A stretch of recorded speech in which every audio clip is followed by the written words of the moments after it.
This is PDRRMO Operations Division in action!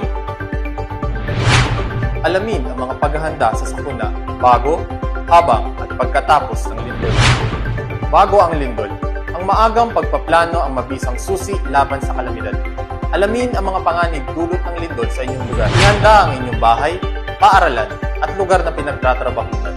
Tiyakin kung matibay at matatag ang pinagkagabitan ng mga bagay tulad ng ventilador at iba pang kagamitan na maaaring bumagsak. Alamin kung saan matatagpuan at matutong gamitin ang mga fire extinguisher, first aid kit, alarm, gamit pang komunikasyon at emergency exit. Maghanda ng emergency supply kit na naglalaman ng first aid kit, pagkain, kumot, tubig, damit, radyo, strang baterya, flashlight at iba pa. Habang lumilindol, maging mahinahon. Kung nasa loob ng isang matibay na bahay o gusali, manatili sa loob. Gawin ang duck, over, and hold. Kung ikaw naman ay nasa labas, pumunta sa isang ligtas na lugar. Lumayo sa mga puno, poste ng kuryente, pader, at iba pang istruktura na maaaring bumagsak. Pagkatapos ng lindol, piliin ang pinakamabilis at pinakaligtas na daan palabas ng gusali.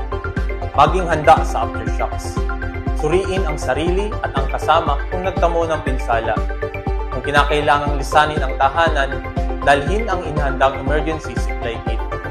Patuloy na makinig sa mga anunsyo at babala gamit ang gamitang pangkomunikasyon.